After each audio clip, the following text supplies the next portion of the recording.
So, welcome back to Couples in Focus. I am here with Michael as usual, and we're gonna go into a new question from our listeners to try and answer. And yeah, it will be fascinating actually to dive into this because I think the key question we're gonna be looking on today, right, Michael, is this idea of if we kind of been drifting apart over a Hmm. long time, then is there really hope? Can we Yeah. come back together, or is it kind of lost?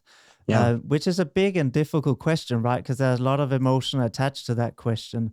Is kind of this craving I'm hearing, but at the same time saying, I don't know whether to hope or Hmm. let go, right? So Yeah. that's a big, I think, a very big point. And it's often when people obviously come to us, right?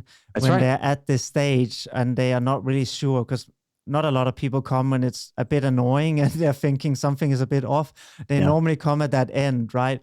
Where That's they're right. like, I'm not sure whether this can be fixed or not, but we want to Yeah. give it a go. So yeah, let's start there. And I Awesome. obviously love to hear what you have to say about this. Yeah. Yeah. I love it. It's important, right? Can we come back from the brink? Right. I guess we'll find out. So yes, let's explore that more.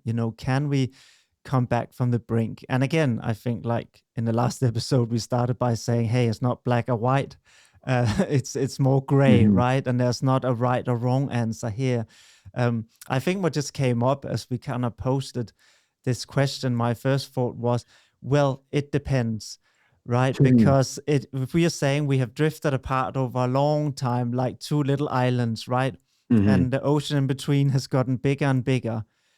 It also kind of depends on how much energy do both people have, how much willingness do both people have, Hmm. right? Because we have to now cross this little ocean that has Hmm. been created between us, right? And are we Okay. even willing to get in and try and swim, right? So I think Yeah. the first part is, and that's often something we look at in couple therapy, right? Do we actually have two people where the goals align and That's that right. both have a willingness to be in therapy, right? Yep. Because we tend to not work with people if the goals no longer align and Yeah. one person is done and they don't want to get in the water and swim, right? That's right. While we That's obviously right. respect that, then we also know that then we probably can't cross that gap anymore, right? If one Yeah. of them said, no, I'm not getting into a boat, I'm not swimming, Yeah. I'm done, Yeah. then we can only create probably more disappointment for the person Yeah. who is ready to get in That's and right. swim, right? Yeah. So I think that's kind of the starting point. Is not the answer to the question, but No, it's no, kind of not the at all. starting point that there It need to is. be. It's an incredible. Nobody's going to start. Well, it would be a shame to not assess for that first, right? We really got to make sure that we have those shared goals, right? We do. We've got to make sure we've got, and I want to say, I don't need someone to believe they can come back from the brink, right? But I do need someone to have some, I can do a lot with a very small amount of hope, right? Yes. It doesn't have to be buckets and heaps of hope for the relationship, but someone does have to have something within them that says, I I would like to see if we can come back from this brink. We Yes. do need that much. If someone is an absolute like, I'm not interested. Yeah, what's that? We've been trained in relational CPR, but we can't raise the dead, Yes. right? And it is interesting because this was literally my thought as you were speaking was let's say there's been a car crash, right? Mm, And one person has had whatever, some kind of injury. So for us to help rehabilitate that injury, at least they have to be willing to try and get up and walk again. If that's they right. just lie down and say, I will not get out of bed, then yeah, we can't really Yeah, rehabilitate them and get them to walk again, right? yeah. So there need to be, and it's okay that they doubt whether they can walk again, but they Hmm. need to have the willingness to try and get up with us, right? And Yeah. then we can work even with that, as you said. So I think that's a Hmm. bare minimum that is kind of required, right? That's And right. if that isn't there, then yes, it probably will be very difficult to come Yeah, back together and fall back in love yeah, again, right? yeah. So that was It just, will be. Yeah, yeah. So that's kind of the starting point, I think, for these kind yeah. of conversations. Absolutely. And what we do found is, a lot of the time, yes, it is possible, Yeah, but it's often a different route than people might anticipate that it is, yeah, right? yeah, Because yeah. I think we talked about obviously the needs It's in our always last. it's always a different route than people are That's thinking. right, you know. Yeah. And this is why we laughed in the first podcast when I said we're jungle guides or whatever, right? Yeah. But that kind of is what it is, right? Because It's not wrong. when you're in that place, you can't see there's so many leaves. Where are we meant Yeah. to go? So part of what we are able to do is help see, hey, here's a path that we can walk, right? Where we are more likely to be able to get to somewhere where we all want to be. And yeah, I feel that we start with this element of, hey, there's a willingness. And Yep. then we start discovering what is that path actually back. And as I said, it Mhm. usually is not what people might anticipate, right? When they come in and start saying, oh, but he did this, and she's always telling me Yeah. off, and yeah, but that's because you don't do things. That is not the path that will lead us back to feeling in love, right? It isn't at all, right? And so I want to take a second, just read the question as the listener offered, which is, how do we fall back in love after years of him being emotionally unavailable, right? And what we're naming right out the gate, right, is how do, again, I'm going to say this is likely a pursuer because they're the ones asking the questions, but we get some withdrawal questions in there. But what they're saying is, there was this love that we had. There was this love that we shared. And over time, the emotional connection began to fade. And at some point, my partner became unavailable to me. And I couldn't find a way to get that emotional connection back, because there's a clear and direct link between that emotional connection and that pursuer's sense of love, right? That I matter and you matter, and all of that is built in emotional connection. Yes. Right? Withdrawers are pretty good at like holding on to love, right? They're like, I love you. I still love you. I've always loved you. And the emotional connection, because that need has been disowned for so long, are able to kind of feel that a little bit more like, no, I think we're doing good and I still love you. And, you're all those things, right? And so just to name that, right, for each person, that's going to feel really different, right? The more withdrawn partner is not going to realize the emotional connection is gone or severed. They're going to say that things are different, but it's not going to be as painfully obvious as someone who's like this, who's writing in this kind of question. And that's spot on, which is why often the perception will be quite different from both partners. That's in right. This dynamic, right? Because what's often happens is we meet, and in the meet, we all have a strong chemical response. That mean emotions are quite high in the beginning. We call it honeymoon stage, right? Yeah, People are familiar with that term. Yeah, of course. And we just had an elevated level of hormones for a while that kind of keeps it going. Mhm. But then after a while, as every day take over, and these more patterns that we have learned, right? The more avoidant, the more pursuing, etc. patterns become more dominant. And what happens is it's like the thermostat is slowly turned down, but it happens quite gradually, right? Slowly until we are down, and suddenly you start feeling quite cold for one of the partners, right? And that's where we say, hey, I'm not feeling that emotional connection anymore. That's right. Right? That chemical sensation isn't there. I'm not feeling it. And that's really difficult. And over time becomes more and more difficult, right? At least for one person, sometimes more than the other, right? Because you're spot on. The avoidant, obviously, sometimes is even quite baffled when it suddenly comes up, right? And one person, the pursuer, might say, I'm sick and tired of this. We need couple therapy, or I had enough of this, right? I want a divorce. And that can come as a real shock, as you said, to the more avoidant partner, who's like, I thought it was fine because the functional things have worked. We're good. We don't argue. Yes. We don't, I hear that all the time, right? We're good. We don't argue. We don't do those things all those, those bad couples out there are doing. And their partner's going, wake up. We don't do anything. Yes. Right? That's right. And it's almost like one person haven't noticed that thermostat was being slowly dialed down, right? Because for them, that's the norm. That's right. That's their norm. So they don't feel cold because they have learned to be in a cold environment. They walk around with lots of clothing on, layers on, right? That's right. So they don't even notice it while the other person is shivering, right? Yeah. Thinking, this doesn't feel good. I like when it was warm and we felt close, right? And it was fussy. And the question then, can we come back? And Yeah. this is where often, I would say in most cases, yes, as we said, Yeah. if Me there too. is, I would say in most cases, yes. If the willingness is there, I would 100% agree. Let's make sure we're really clear about that, right? Yes, that can happen. yes, Couples do it all the time. exactly. In my office, I see that when couples have that willingness and they're going, we bring our more avoidant partner a little bit more on the dance floor. Yes. And they start to have more conversation. They start to share about what this experience is like for them, what the relationship is like for them, and what gets in the way, right? What has gotten in the way over the years. And they start to remove all the things that get in the way. And suddenly it's like, oh, trust and connection are back, and people are more engaged suddenly. That's it. And this is why, it can't happen through the model that often brings them in there, right? So there's a good saying, if we keep doing the same thing and expecting a different results, that's the definition of insanity, right? And we do start going insane. Yeah. So the traditional of trying to pursue or criticize doesn't work. And you cannot fall back in love by trying to push your partner to do the things you would like them to do. No. It never works. It never works. It actually does the opposite, right? Which is why the distress grows bigger and bigger, right? The more and you can't get your partner to stop pushing for something if you dig your heels in and don't do anything different. That's right too. Exactly. Which is why when we're talking about, is it possible? Yes, it is.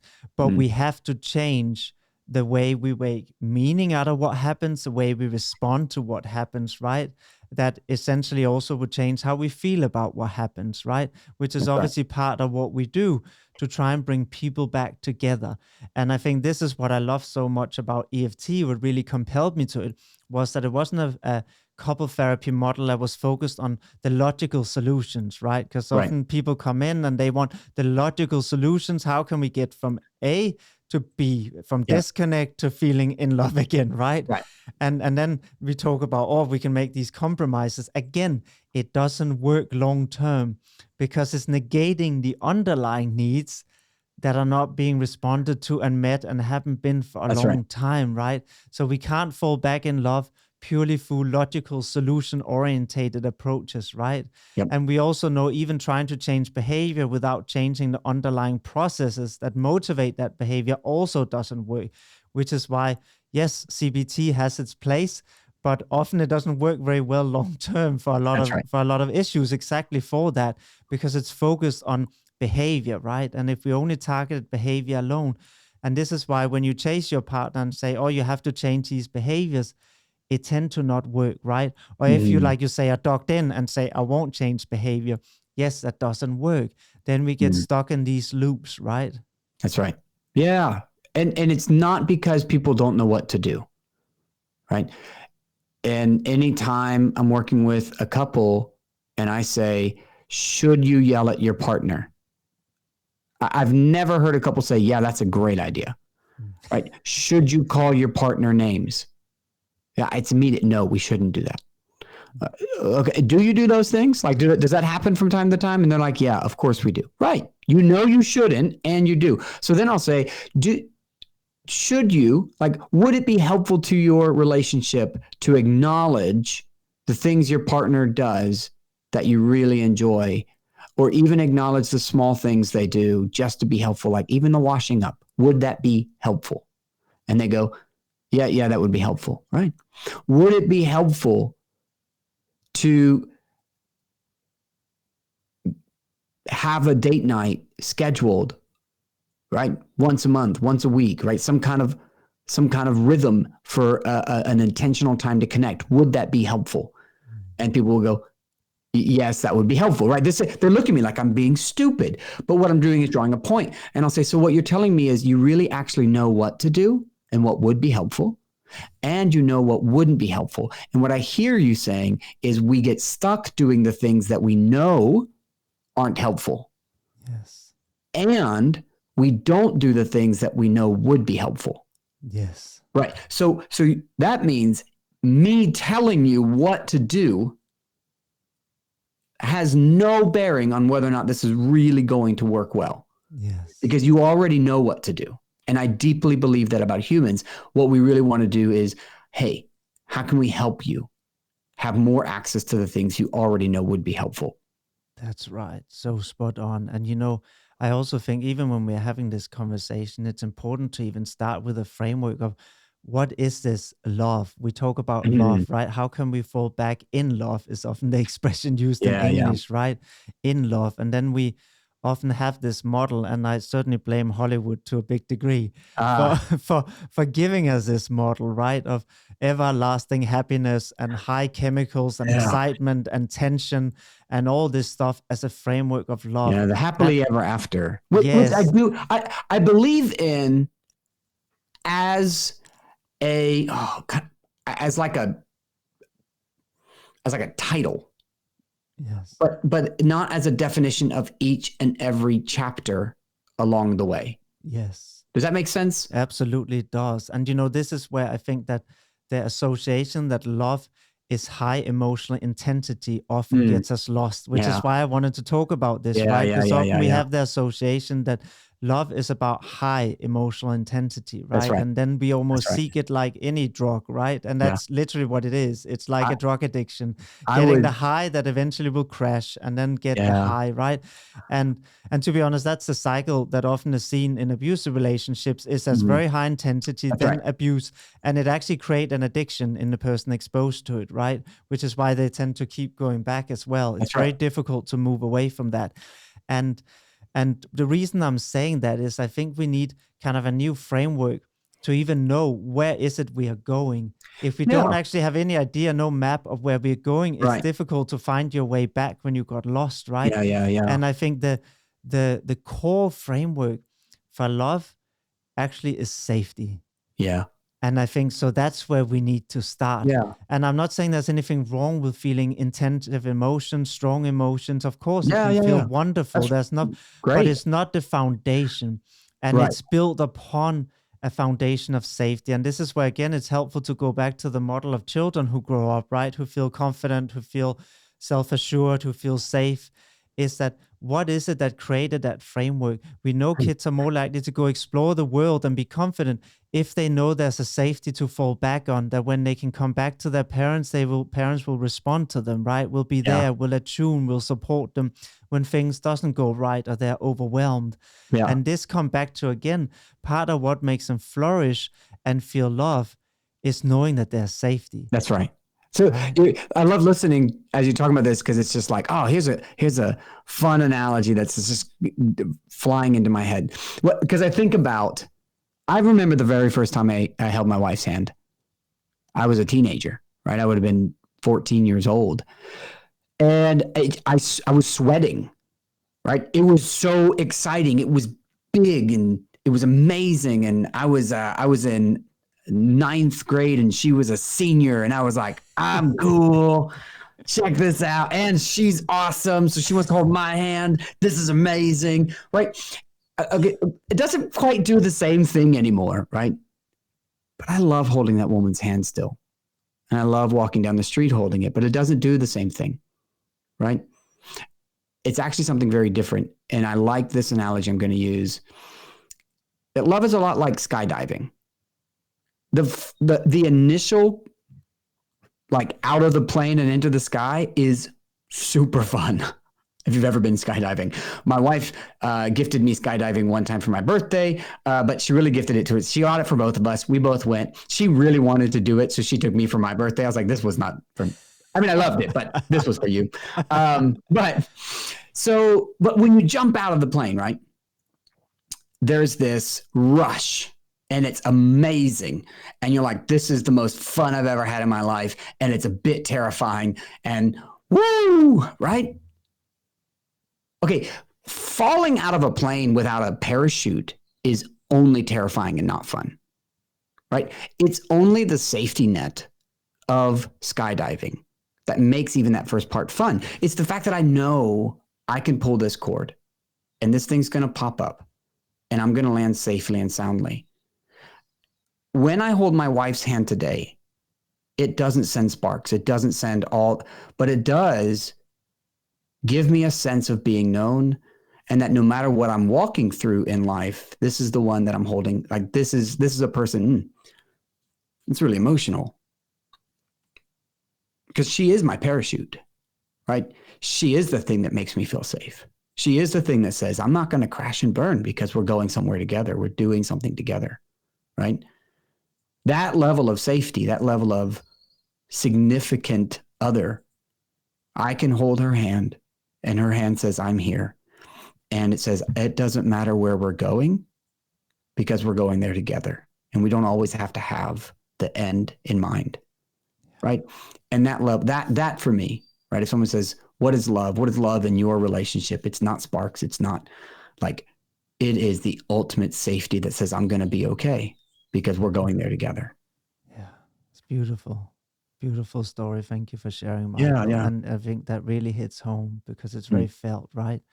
And I think that is a perfect way, also the analogy, beautiful way, because again, the more and more times we jump out of that plane, even with a parachute, the less exciting it will become. That's right. Yeah, That's right. when we've done it 100 times, it's not as exciting as number one.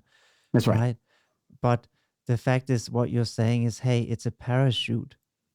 That's a love, right? It's a parachute that's a foundation for why it felt good in the first place. Right.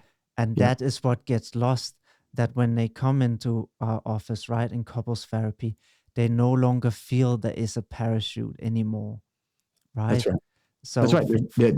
They're kind of out on their own, right? Yes. There's no hand to hold. Yes. And let them know it's going to be okay. Yes. And then it's just danger, danger, danger. Okay. And that's going only danger. And it's not fun anymore. That's right. And it's really hard to feel love in a place where it's only danger. That's right. Yeah. And this is what I felt was so important to get across, right? Because often in that question is, I want these intense emotions again. Mm-hmm. And we are not going to feel, like you said, the same way the first time you held your, or the first time we jump out of the plane. It's never going to be the same when you've done it 1,000 times or 10,000 times. However, what really we can help bring back is the parachute. Yeah. And that means, of course, you can still go do new exciting things with your partner. But as you said, it's only going to feel great when the parachute is there anyway. That's right. Which is why when your relationship is in trouble, trying to refine and discover love, which I know sometimes people come in and say, oh, but we tried to go on this holiday, but it didn't really work. Or we tried to do this and we tried to do more dates, but it didn't really work. And what they're saying is we're trying to add the element of excitement, but without the safety net. That's right. That's right. We're jumping out of planes all the time with no parachute, right? And it still doesn't feel the way. Why isn't it working? And then they'll say we're not compatible. And then they'll say maybe this isn't love, right? Yes. And maybe it isn't, right? And maybe the relationship doesn't need to stay together. We're not saying every couple that is together needs to stay together. Yes. What we are saying is doing those things do not immediately equate the feeling of that rush love. And I would say the feeling I get holding my wife's hand today is so good that the feeling I got the very first time pales in comparison to what I have today. Yes. Like that was excitement. That was exhilarating. Yes. That wasn't love. Right? That wasn't love. Holding her hand today is walking with my love. And that's very different than the jolt of electricity that I got the first time I held my wife's hand. Fun feeling, exciting, and I'm glad I had it. But I wouldn't trade what it is now. Yes. To have that repeatedly. And that's so important because this is when the starting point is we shouldn't compare. When we say we want to fall back in love or we want to get back to play, to compare to what happened, because that was, and I can actually compare it to drug addiction because, it's very interesting to read the neuroscience of what happened when we first fall in love. They even compared it to brains of people who had OCD because there's the same brain patterns that become very active, which is why you can't stop thinking about this person. You become temporarily slightly obsessed, right? Yeah. Because of these chemicals that actually a bit of a lifetime obsession, but that's all right. I go through, like when I have to go away for work, I go through withdrawals. I'm like, no, give me my love back. But you know what you're describing so perfectly here in this beautiful example with your wife is really that's what we're trying to get back. Yeah. Right? When we are asking, can love come back? Part of that question is actually, can safety come back? Right. Because that has got lost. Yeah. Yeah. And so when you feel that's safe, so important. yes, because when we feel safe, it becomes easy to add excitement on top afterwards. But excitement without safety, as we said, sucks. Because that's just jumping out of the... terrifying. I keep going back to, I couldn't imagine being like, hey, that guy just jumped out of the airplane with no parachute. Yes. That's terrifying. I don't want to do that. I remember being on the ground that day, actually, and watching people jump before us, and watched a group jump. So they had tandem jumping, which is what we did. And then some planes they would run up just for people who are, they're certified and they could do it on their own. And I remember standing there and watching everybody shoot open, and one chute went flipping through the air and didn't open, and it's gone. Like they never found it. But when you let it loose that high, it's gone. So it was incorrectly packed. And I go, oh my God, like that's terrifying. Mm-hmm. But then he has a lollipop, and it's the second chute, right? And that goes up and catches him. But I can only imagine the terrifying feeling of being up there, pulling your chute, and it's gone, right? And that's what people, like that experience is what people who are like this listener, as I said, I've pulled on that cord so many times, and what I find is the parachute's not opening. My partner is not emotionally available. Yes. And I have been falling, and it has only been terrifying, and I don't like it. And the hope is, is there a way to find that parachute again? Can we do that? Yes. And that is exactly why people feel the love isn't really there anymore. It's a beautiful analogy. I really love this analogy because you're spot on. No, it's a great analogy, Michael, because it really is, hey, every time I try to pull the parachute, either it didn't inflate or it wasn't packed properly. Yeah. And at some point I realized I can't count on you. So, that's right. I'm going to now take my strategies to be sure that I don't have to rely on you, because that's too dangerous. But in that, I feel I'm on my own in free fall, right? Yeah. And that's terrifying. And that really sucks. Okay. And this is why, hey, we have to basically bring back that both people know that when they jump, the parachute is there, and I can trust my partner packed it really well, right? They double checked it, they triple checked it. And when I can trust that again, then yes, love start coming back again. So right? like you're naming a precursor, right? Which is trust, right? Which is predictability, right? I pull here, parachute opens, I'm going to be fine. And I need that sense of security to want to jump again. So I want to take, and I think we've done a really lovely job of holding space for what we're saying is what you can get back, right? We can't bring back sparks. We can't bring back this new love thing. I can't do that, but I can bring back a parachute, right? Couples can do that. They can learn to trust each other again, right? And so where this person is coming from, right? And I often talk about this like disconnection phase, and most people come to our office and they say, we're just roommates, right? And there are certain things that couples in that roommate phase do that maintain that roommate phase. Right? So I do want to name a few of the things that can happen in a relationship, and you might recognize them. And from that phase, there's two choices for couples. Well, three choices. They get to the brink of, we have to get divorced. Like that's an option, and couples do that, right? That's where divorce comes from, is so disconnected. What's left?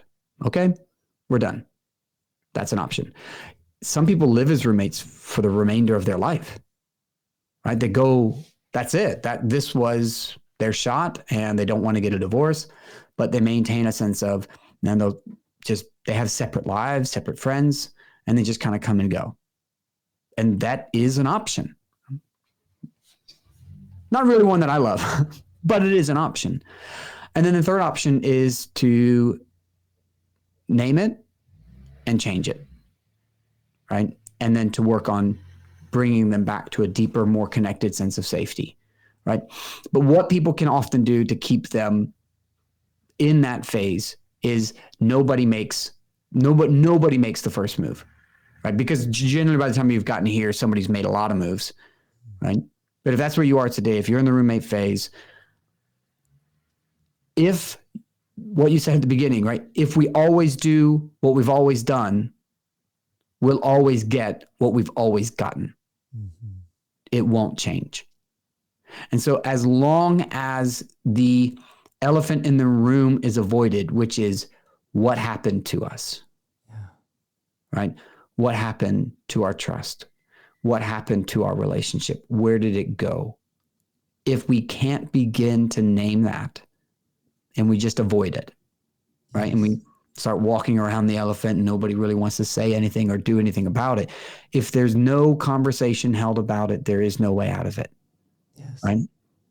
And this is important what you bring up. That's great, talking about these phases, because the roommate phase can even happen to people that do have a pretty good element of safety and trust, where they have gone into a habit of purely functioning, right? Right. Yeah. Where they purely do functional tasks, and they will say, no, I do trust my partner. Right. They do have my back, but I don't feel that it's a romantic relationship anymore. Yeah, they're really good at like the checklist, the day-to-day stuff. Like they're really good at planning. I think one couple came into my office one time and they started off, they said, the hard thing is on paper, we should look like an incredible couple. Yes. We don't argue about finances. We get on about that. We both have a similar view on parenting. Like all of these boxes they could check, right? Yes. And they say, so on paper, people look at us and they're like, how could you not be happy? Yeah, because they're functioning, right? They're functioning high functioning, right? And they don't even have a lot of arguments around a lot of these things. That's right. That's right. And they often feel, hey, we do things quite well together. Mm-hmm. Like you said, we might not even have heated arguments, but somehow something doesn't feel right because that's it. We are just functioning, right? Mm-hmm. There hasn't been a sense of we are flourishing together, right? That's right. And this is where it's so important. And we talked about this a bit before, about knowing our priorities, because over time priorities will drift towards a certain direction and path, right? You might drive for a little bit on a motorway and that's fine, you can turn around, but if you drive on that same path for 2 or 3 days, you get quite far away, right? That's right. So this is why, again, being able to realize what are my priorities. And often what happens is after that initial, or we're in love phase, we slowly start deprioritizing this partner, right, who is just there, and we start prioritizing everything else. That could be work, it could be, kids, it could be whatever it might be. And in that choice, that sends a signal as well, right?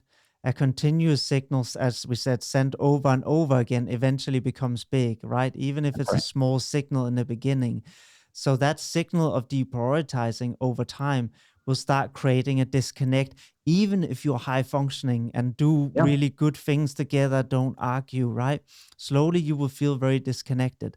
And this is why, again, making sure that there is dedicated space and priority, how you prioritize your time, that there is made time for your partner, and that they're still seen as a romantic partner and not just someone you function, will pay bill, will raise kids with, right? You also have to say, outside that, what are our goals together? And I feel that's really important, because what tend to happen, there's certain stages where there often is crisis in a relationship, right? One of them will be when kids, for example, move out of the house, right? It's often a crisis point for when kids come into the world, and when they move out the house, are typical crisis points. Two big moments. Two huge moments in relationships. Right. And they're pivot moments, right? Most couples are going to feel a drastic drop in relational satisfaction at the birth of the first kids. It is the largest drop in the entire relationship. Right? That's right. Right. Standard wise, right? Just across the board. And then there's a little bit of recovery, right? It can be. And then there's kind of this up and down bit for the teenage years and adding more kids, and then things get busy. And then the moment where empty nesting, this is the big fork, right? If you, across all relationships, the big fork is when you move towards empty nest, and couples tend to either address their relationship and improve. And if they address their relationship and rekindle their friendship and move back, actually, a lot of the studies show that the marital satisfaction surpasses that in time of the day they got married. But if they don't, it drops off and doesn't stop. Yes. Right? It doesn't stop falling if we don't address it. Like the elephant can't just live in the, people get more and more sad and more separated and more depressed the longer they go without naming the thing that's happening, which is we have lost each other and we want to find each other again. That's right. But I got to move this conversation on so we can stay on target with our time, right? Because there are warning signs beforehand, right? And so the first thing is, if you want to rekindle that relationship, I want to make sure we say this clearly. You need to sit down with yourself and say, is that what I want? Because you got to want it here. If you are this disconnected, you got to want it because it's going to take some work. It's going to take some bumping into each other. It's going to take getting it wrong. It's going to take a couple of arguments. But if you're going to stick with it, you got to want to.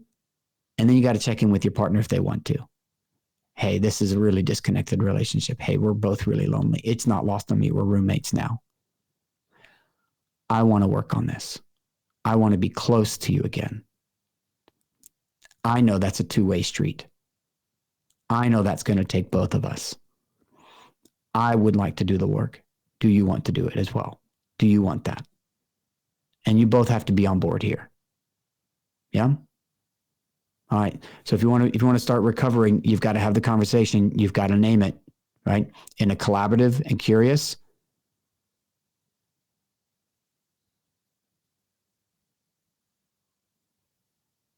Yes. Are you still there, Michael? Yeah. I'm just thinking about the other C word. Collaborative, curious, and compassionate way. I couldn't find compassionate for a minute. I was like, what is that word? Yeah. If you have to approach it in a collaborative, curious, and compassionate way. Thank you, Thomas. Yes. In that space, as you move your relationship back towards connection, you're going to come into the middle phase, right? Which is, we all usually start at a pretty connected relationship, but we hit this middle phase, and this is where a lot of people live before they get disconnected. It's this hesitation phase where the love is still there, but the ability to address issues that are coming up is fading because they're starting to get into arguments, right? And so this is a couple where the busyness of life is starting to get in the way. But there's enough benefit of the doubt that we would say something like, oh, we'll get through this. It's just this season. It's just, it's just the new promotion, or it's just the new kid. It's just the this, it's just the that. We will get better.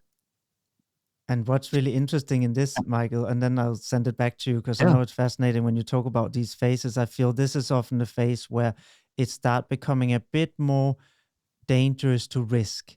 This is where, if I reach for physical contact or whatever it might be, the chance of getting a rejection becomes a bit bigger. So that means I now start hesitating a bit more, right? Taking that risk, that start creating the gap, right? Often unspoken gap. Yep, absolutely, right? The very beginning of this phase is a lot of, not excuse making, but like this positive way of viewing the distance, which is, it's just a thing. It will recover. But oftentimes, without talking about it, it doesn't recover. Like if we don't go to our partner and say, hey, looks like we're getting really busy. I want to make time for us. Like let's us engage in that conversation. But if we're not able to do that, it moves further down the line. And as it gets worse, it goes right to, which is, I have tried. It's not working. And it's too risky to keep doing it. Yes. I've reached to my partner and she rolled over. I tried to ask for a date night and he planned nothing. Right. And then it becomes, the narrative starts to shift to, my partner isn't interested in me. They just don't care. Right? It's not the busyness of life anymore. It's the other person. I don't matter. I'm not important enough. Right. And when that becomes a narrative, then we start protecting, right? Then we start protecting. Yes. Then we start, and that ushers us into, if that stays, if we don't address that, if we don't find a way through that, couples go to disconnection phase, right? That's how they end up roommates. It's not like one day they woke up and they're roommates. It's this continuum, right? Where we got busy and we never addressed it, but it was okay because we could blame the busyness, but then we never addressed it. And then we tried to address it and then it didn't work. And suddenly the blame goes from busyness to my partner. And then suddenly I feel rejected and unimportant and they don't care. And then that becomes the narrative that defines the relationship. And then that stays and we can't find a way out of that place. And then we go into disconnection where nobody's trying anymore. And that's the thing, that often in these relationships in this stage, the underlying emotions are not talked about. We might say, hey, we're busy because the kids have come about, but we don't talk about, hey, but I still felt really rejected the other night when for the 10th time I put my hand on you and you pushed it away. Yeah. Right. So that's often is not spoken out. Right. So the other person is stuck alone with this and eventually adjust their behavior to try and minimize disappointment and hurt and getting this message, I'm not wanted, I don't matter, whatever it might be. Right. Yeah. Then of course we have to start protection. And as soon as we go into protection, then we start getting into trouble. That's right. Yeah. And that's the danger that most couples are facing, right? And what I want to say here, right as we end the show here, there is a way back, but it's what securely attached couples do, right? Which is they have the conversation, they take the risk, they name the thing, and they do it in an open way with their partner, not a blaming way.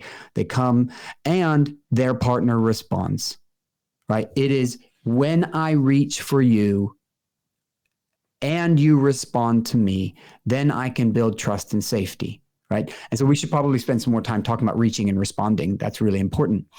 But what secure couples do, there's two principles that I find super important when it comes to communicating and all of these things that drive the wedges. And I can't remember if it's my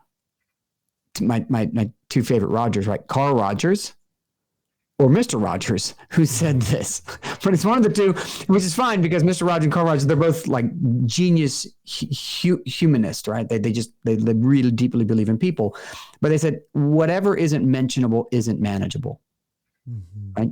If the relationship can't mention it, the relationship can't manage it.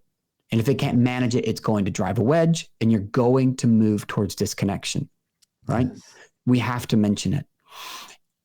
The other principle that I speak about a lot is that clear is kind.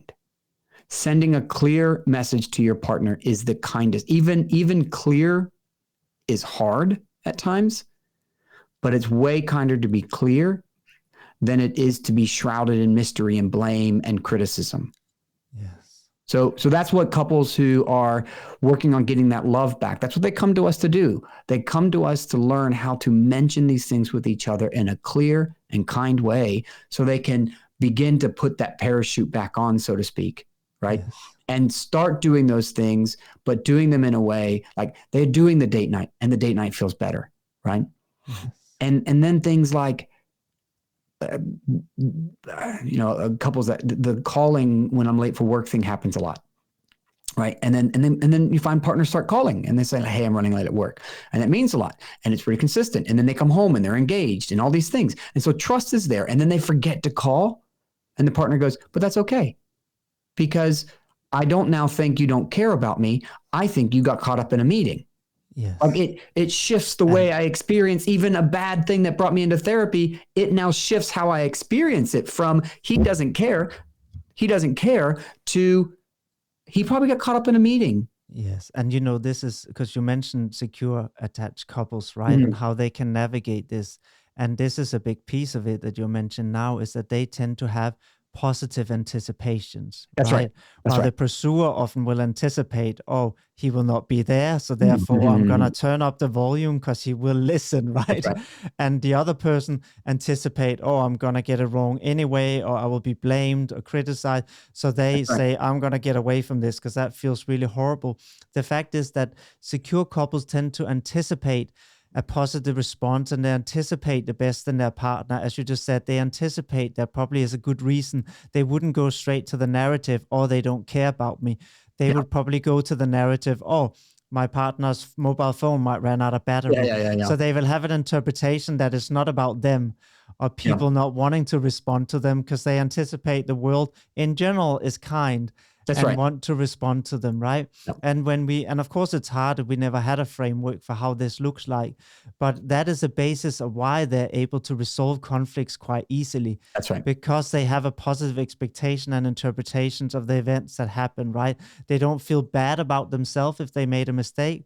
that makes it easier to hear when your partner isn't happy about something, right? Absolutely. And I can relate to this because that's part of my framework that I was lucky to get, that if my partner said, Thomas, you didn't do this so well, I really don't feel there's anything wrong with me as a person. I just realized, oh yeah, I probably did mess that up. I forgot to do that. That's true. But that makes it easier to receive. But if the message was I'm a bad person, then of course I'm not going to be able to hear that. Then I'm going to go back and say, well, you didn't tell me, or whatever it is. Right? I have to protect my sense of self, right? And this is why for these conversations to work, we also have to get to a place, as you're saying, we often help people in therapy where they start having a positive expectation of outcome. Because when we expect something dangerous will happen, we're never going to be receptive to the message, whatever that message is, right? Yeah, absolutely. Well, listen, let's leave it on that. That's really wonderfully said. Thank you all for tuning in today. We look forward to continuing this journey with you, and we'll catch you next week. All right, bye, Thomas. Bye, Michael. Thank you for tuning in to Couples in Focus. We hope today's episode brought you valuable insights and some practical tools to strengthen your relationship. If you enjoyed this episode, don't forget to subscribe so you never miss another podcast. And if you found it helpful, please leave us a review. Your feedback really helps us reach more people who can benefit from this content. And also share this episode with friends or loved ones who might find it useful, because together we can create a ripple effect of stronger and healthier relationships. For more resources or expert guidance, visit Thomas's website on coupletherapy.earth or check out Michael's work on thesecurecouple.com. Both are filled with tools and insights to help you navigate your journey towards a deeper connection and understanding. Until next time, take care of yourself and your relationship. This is Couples in Focus signing off.